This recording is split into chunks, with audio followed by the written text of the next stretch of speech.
Welcome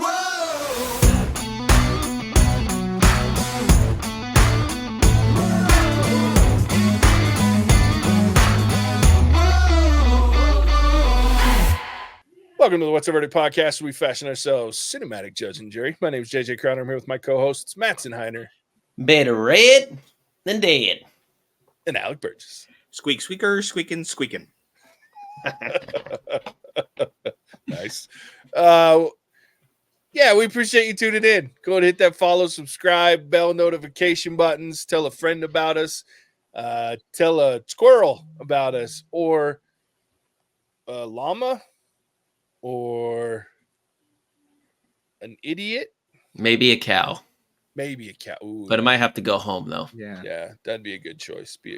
But yeah, so welcome. We're here on our second week in July, or the 90-minute or less films category.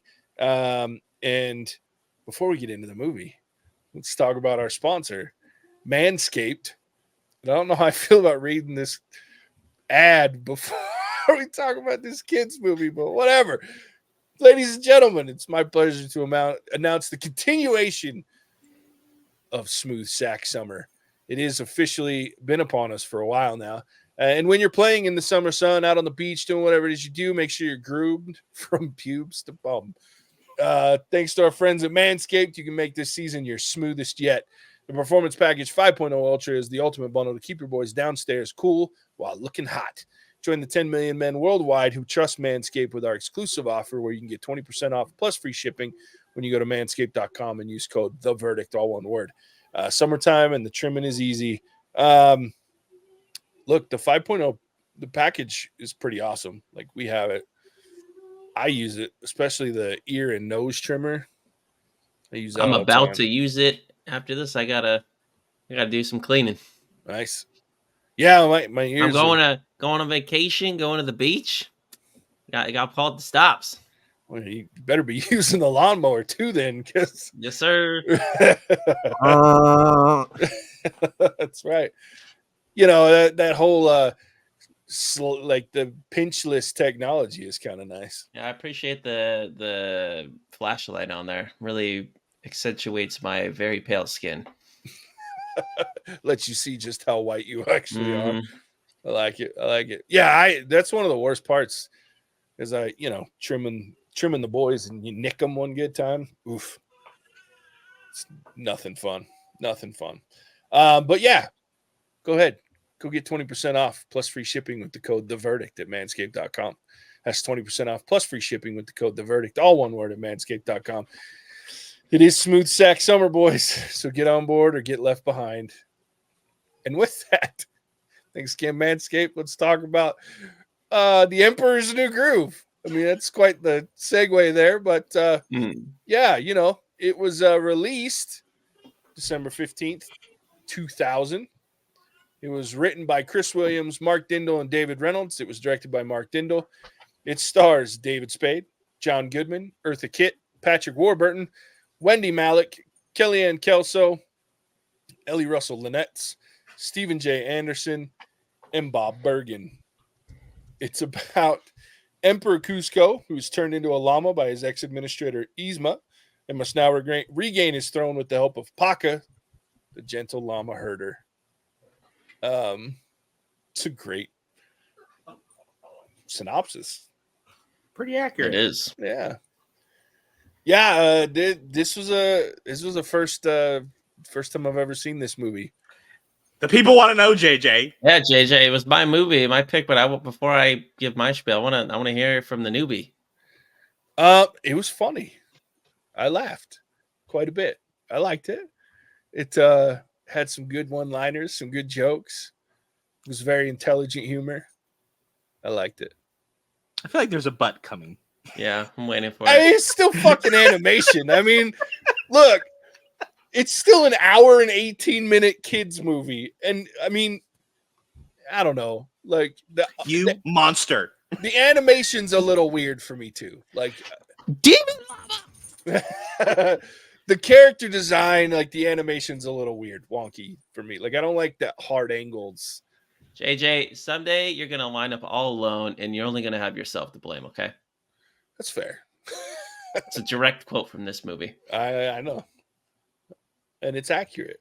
And you should have responded back with, thanks for that. I'll log that away. Come on, dude. Like, I'm not good at movie quotes at all, let alone when I've only watched it once, like an hour and a half, well, I guess it was like 3 hours ago. Boom, baby. That's how I'm coming out of the shower. See, that's not a picture I ever needed in my brain. But now it's there forever. Hey, once I'm done with using Manscaped, that's our new boom, baby. Yes, I love that. It's good stuff. So But don't worry, Alec. 2000 No touchy. No touch. I wasn't planning on touching any part of you. 2000. So what were you like? I was 9. 7? And you were how old, Mattson? 9. Fuck, I'm old. We've been telling you. I always forget I'm 10 years older than you. That's how I know. Because somewhere subconsciously, Mattson, I know I'm 10 years older than you. That's why I'm always able to guess your age correctly when I forget it. But like, yeah, like, fuck, I was 19. Yeah. I was in December of 2000. I would have been living in Arizona, actually. So My oldest sister took me to this in theaters, and I remember, and this movie's just so funny. I mean, Kronk is one of the, this movie, to me, a lot of people I know that like Disney, like this is a cult following. This is a movie that's not as talked about, but it has a very, like, it's really well respected, and a lot of people from my generation, like obviously Alec included, like a lot of us just love this movie that have seen it because it's just funny, and it's very different than what Disney was putting out at the time. This originally was supposed to be a musical, and if you didn't know, Sting was he wrote music for the musical, and he had like a bunch of music that they did write. So the ending credit song in this movie was one of the songs that he did write for it, and that movie was going to be called what was it going to be called? Where is it? Right here, the Kingdom of the Sun, and they totally and completely changed it and scrapped a bunch of his music. And thank goodness. Yeah, I like that it wasn't a musical, and I like that it's just kind of a different vibe. I think you just got to get over the animation aspect, JJ, because it's just from the villain to the goofy, dumb assistant. I mean, Kronk is just like one of my favorite Disney characters. Like, he just is a good time all around. And the shoulder angels, dude. Oh, what a just a piece of genius right there. Like, so great. Just love whenever he's on screen. I'll be honest, I don't so much care for the Emperor and the llama as much. Like, it's great, but anytime that Kronk's on there with Yzma, like, I just die. Just absolutely love it. Yeah, I mean, Patrick Warburton is very funny. I always refer to the Tick when I think about Patrick Warburton. He was hilarious, but like, yeah, he's funny. And I look, the movie's funny. I'm not denying that. Like, I had a good time watching it. I laughed. I chuckled quite a bit. And it's very short. An hour and 18 minutes. Can't go wrong with that. Like, gets down to the point. And it's got some great actors in it too. Like, I love, and I didn't look anything up. I just watched the movie. But John Goodman, I love John Goodman's one of my favorite actors, period. So, and David Spade does a great job. His annoying ass voice playing this it's perfect, little freaking emperor that is a dick. Like, yeah, I mean, it's a good movie. I'm not poo-pooing this movie. I think it was funny. I thought it was good. But I'm 43 fucking years old watching this movie the first time. So, like, there's only so much entertainment value I can get out of it. I think you'd be much more entertained. To your point where you're always like, watching certain movies would be better with me because I'd be laughing my ass off. I wish I would have had a chance to watch it with like my little nephew or Casey's little niece. Like, I think that would have been more because they'd have been laughing and giggling and would have made me enjoy the children's point of view a little more. Alec, I want to hear about from you. From what I can understand, you like this movie. What? I do. So once again, I'll just echo what you guys have said. Patrick Warburton, I think, makes this film. For me, there's a little bit of a fallout. Like, it doesn't finish as strong as it starts and throughout the middle. The ending, as soon as you get to pretty much like as soon as they get back to the palace. From there, it kind of drops off, in my opinion, where you now have the occasional funny thing going, but it tries to almost switch and go a little bit more serious, more menacing, and things like that to wrap up the story. And it because it's such a short movie, it happens so quick that in the span of like 2 minutes, you go from, playing jump rope and, break it down. Are you kidding? This is hand carved mahogany to like just straight up, I'm going to kill you. But And so it gets funny again for a slight second when Kronk pauses. He's like, who would have thought that? leave me out here. So it has its moments, but it drops off, in my opinion. Like the last 10 minutes or so drops off from where the movie starts and kind of goes through. Like even the last interaction with the Shoulder Angel and Shoulder Devil. I mean, the first one is beautiful. I quote that all the time. And then you go to this one, and it's just like, ooh, it's good. It's still good, but the first one is so great that it just drops off, and having it come so close to the end, I'm like, oh. I mean, I still love it. Don't get me wrong. But that ending, sometimes I'll just turn it off before, like, as soon as they get back to the palace. Because I'm like, it's I know what's going to happen. And But it's then he not meets the Squeaker McSqueaker. But he does it earlier in the movie. That's true. You're right. And so, I mean, you miss stuff, right? Like you were saying, but at the same time, I'm not invested for that last 10 to 15 minutes as much as I am in the beginning of the movie. Yeah. JJ, what did you think of the fourth wall? The fourth wall? Remind me. Well, it's just what they call it. It's not about him. I thought the wall is just how the narration, you know what I'm talking about, when David Spade. I don't mind it. Like, in a kid's movie, it's hard to be mad about it because, like,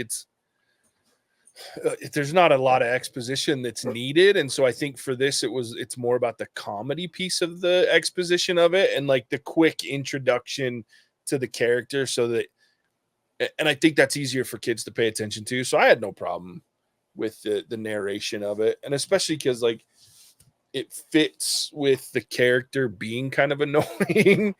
And so it's like, and he's all about himself, so the vanity side of it, like, I think it makes sense. And so, yeah, I had no problem with that. Not at all. And I disagree with Alec for once. Like, ooh, one of the hardest I laughed was this whole, like, hot potato with the different fucking the soldiers that get turned into all the random animals, and then Cal gets to go home, and the rest of them are like, I just got turned into a cow. I'm gonna go home. And she's just like, okay, what the fuck? Anybody else? Yeah.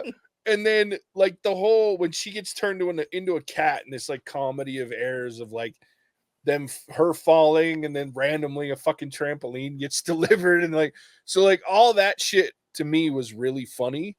The whole sequence of events that happened with the potion, trying to get a hold of it, and then that it has that one serious moment where he's willing to give up the potion to save the dude. And so I was like, oh, look, his redemption arc is there. And then it goes right back to being ridiculous again with, like, the final with the cat coming up. But I laughed really hard. It's like, is that really what my voice sounds like? And, like, so there's just moments in that and I get what you're saying. Like, the last 10 minutes are the last 10 minutes, like, but I found so much humor in that sequence of events that involved other people, and then the little evil cat laughing and, like, falling. And so, yeah, I had a great time with the last few minutes of it just because of that piece of it.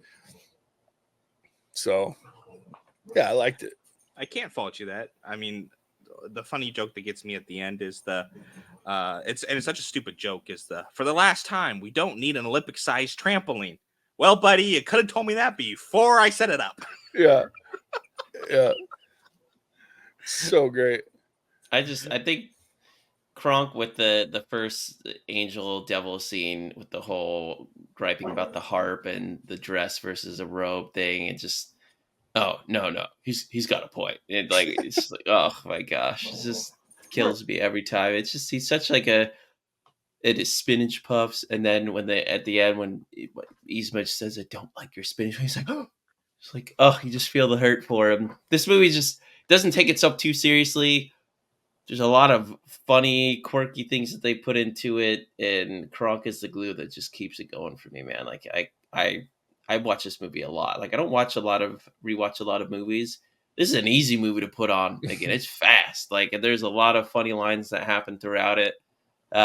It's extremely quotable. There's so many quotable times. So JJ, I do hope you get to watch this again with your niece and nephew, because I think you'll find it funny again, because you'll anticipate some of the funny lines coming up, and I think you'll find it funnier, because this is a movie to me that has gotten funnier with time. It's like a well-aged, I don't drink, but like a well-aged scotch or something like that. It's like, damn, it hits good. You know it's gonna hit good, and you How do expect you know it. it hits good if you don't drink?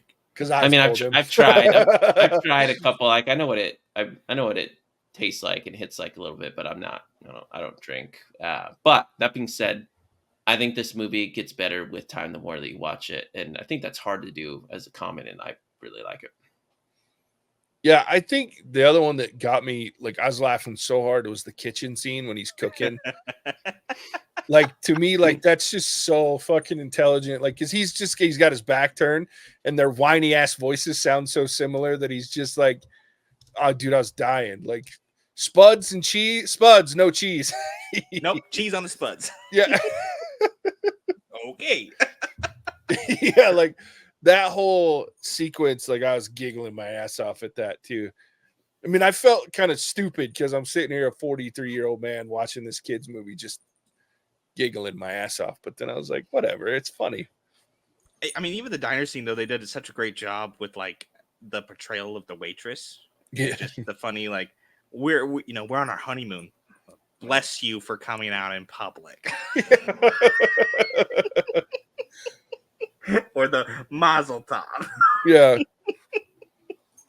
Yeah. And just all the little things, the little details that they did to make this work. Mm-hmm. Just elevate it. Well, and it kind of helped me like understand, like I don't do a lot of TikTok, but I do get on TikTok on occasion, and like there's a lot of people with like the pull the lever Kronk. Like I was like, and I didn't know what the fuck. Like I knew it was a reference to this movie, but I'd never seen it, so I didn't get. I was like, whatever. So then when it's right out there early on, I was like, oh, okay, I get it now. That's funny. Pull the lever, Kronk. Yeah. Why does she even have that lever? Yeah, I mean, Kronk definitely steals the show. Like without Kronk, this movie's not nearly as good. So, I mean, yeah, I think Yzma does a good job too. It's kind of a different type of villain for Disney as well, that deviates from their typical path, and I think it's also kind of refreshing in that way. I almost wish this movie, they never did like some big sequel. There were some spin-offs that they did on like Disney TV, and like Kronk on a direct video sequel. I don't even know if I've seen that. Maybe I've seen it once. I need to watch that. I wish they would have done something bigger, because I could have used another hour of this movie if they redid it. I would have watched it. Yeah, it's another one. There's two back-to-back movie recordings we've done where it's very quotable movies, because that's I was thinking too near the end when he obviously the Emperor's on his apology tour, and he's talking to and he's like, oh no, don't worry about it, all's forgiven. He's like, are you sure? Yeah, it's not the first time I was thrown out of a window. It won't be the last. Like, what? Oh, JJ, you segued into a great trivia question. Uh-oh. That voice actor, John Fedler, also voices an extremely famous character, a Disney character that is an animal. It's not, I'll give you a hint, it's not the main character in the super popular franchise. Piglet. Yeah. Mr. Little Piglet. Indeed correct. It's the voice of Piglet. Nice. What's his name? John Fedler. Got another one? More trivia? Fiedler. Nice. Yeah. Yeah. I'm with Alec. You got any more trivia? Do I have any more trivia? I mean, I told you guys this is a musical. Let's see here. I don't know if I do. Let's see. No, I don't think so. Okay. Well, one's good, I guess. Yeah. I guess, I mean, the musical thing was Pretty good. yeah. They did not do it. I didn't know. I did not know that. I didn't either. Poemus? So the Emperor's New Groove, like, is it very loosely, obviously, based like off like an adaptation of like the Emperor's New Clothes, like because it feels different, but the same kind of like a very like all about themselves emperor. I was just curious because like that's what every time I hear Emperor's New Groove, I would think about Emperor's New Clothes, which the story's wildly different, but the concept is kind of the same. Like an emperor. Do you guys even know the Emperor's New Clothes? Mm-hmm. Jesus, Alec. Can't say that I do. Oh my goodness. Well, you should look it up. It's a fairy tale-ish type thing from the same guy that wrote the original Little Mermaid, actually. Oh. Not the Disney version either, like the actual dark, disturbing version of the Little Mermaid. The Straight Denmark. Was that Hans Christian Andersen? Yes. I believe that was the man. Yes, Hans Christian Andersen was the author of The Emperor's New Clothes. And it's a pretty short folktale, but like basically he gets these two guys make a suit that turns out to be nothing. So he's walking around without any clothes, being all like, I've got new clothes on. And everybody's like, you're a fucking idiot. There's nothing on at all.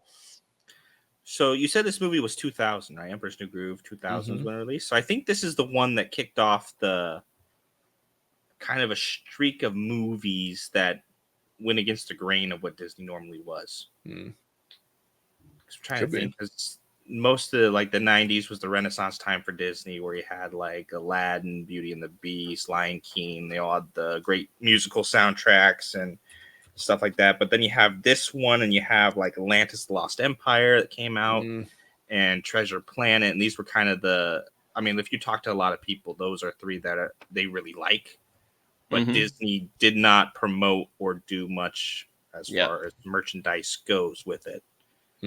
But they had a streak of movies like before they really went into a lot of the live action stuff, where it was animated but not musical. And this might have been the one that kicked it off, which they call it the post-Renaissance or experimental era, Alec. That one. Interesting. Yeah, according to it was characterized by a mix of traditional hand-drawn animation and exploring new styles and technologies that included some CGI. So they really variated from the traditional fairy tales that define the Renaissance era that you talked about. While a lot of these were well received in terms of the critics and gained a lot of cult following, they struggled at the box office, and I think a lot of that could have been because Disney didn't put a ton of that out there. So you're talking about Fantasia 2000, Dinosaur was another one that came out right before Emperor's New Groove, Atlantis, Lilo and Stitch. I don't like Lilo and Stitch. Treasure Planet, Brother Bear, Home on the Range, Chicken Little, and a lot of those movies, no one even remembers many of them because they kind of fell by the wayside. Treasure Planet, if we do an animated series with that, freaking amazing movie, Jay. You've probably never seen it. It's awesome. I've never even heard of that movie. It's such a good movie. It's Treasure Island, but space. Oh, okay. Yeah, okay. it's a solid movie. It's a really good adaptation. Yeah. Huh. Nice. Yeah, so that most of those movies, a lot of them aren't, I would say, very good, but a couple of them are solid movies that it's funny that Disney just didn't care. It's fair. I think the last Disney animated movie that I watched new version of when it came out was, I think it was Ratatouille. It was actual animation type. Because the rest, everything, you start getting into the early 2010s and everything was animated, CGI stuff. To be off key. But I get, you know what? That's not true. I think we watched it. We went and saw Inside Out, the first one. So that one I went and saw. But anyway. Atlantis: The Lost Empire. Another movie that I liked. I really don't like Lilo and Stitch, though. I've never seen that one either. Care less for that. Mattson's wrong. It's pretty good. I know Is it's that- an unpopular opinion that I hold on that compared to some other people. I was gonna say But- a lot of people talk about Lilo and Stitch. So, But all that to say, this is I think is one of Disney's best animated movies that's outside of like the core fairy tale, and you wouldn't really know about it unless you would actually grow up and watch it because they don't do anything with it. yeah, I think the only thing, like I said, that bothered me was the animation. But it's the same. It's very similar to Hercules' animation. I didn't like that. Like, I like that movie. It's a funny movie, but I didn't like the animation in that either.